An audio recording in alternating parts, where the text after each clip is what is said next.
Hello, আসসালামু আলাইকুম। আমি আজকে রেসিপি তৈরি করব আলু দিয়ে ফ্রেঞ্চ ফ্রাই।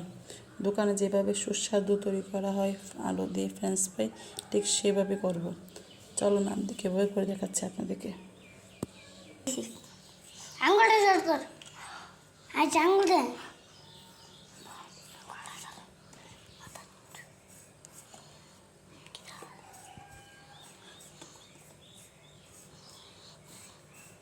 প্রথম এভাবে গোল গোল করে কেটে নেবেন, নিয়ে প্রত্যেকটা ছোলকা ফালাইয়া দেবেন।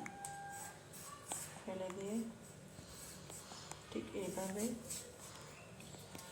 ছোটো ছোটো করে পাতলা করে নেবেন। পরে এইভাবে করবেন, ঠিক এইভাবে।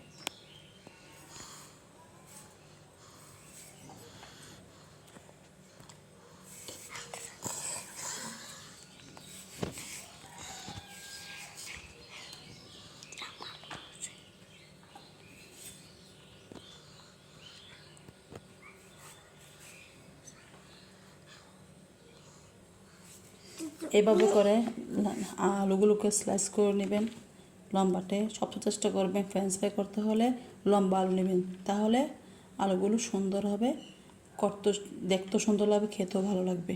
লম্বা টাইপের হলে এগুলো অরিজিনাল ফ্রেঞ্চ ফ্রাই করতে হলে আপনাকে লম্বা আলু লাগবে। আচ্ছা চলুন দেখি, এখন এগুলো ওয়াশ করবো, ওয়াশ করে পানিটা ঝরা নেব, এরপর আমি এগুলো ফ্রাই করবো।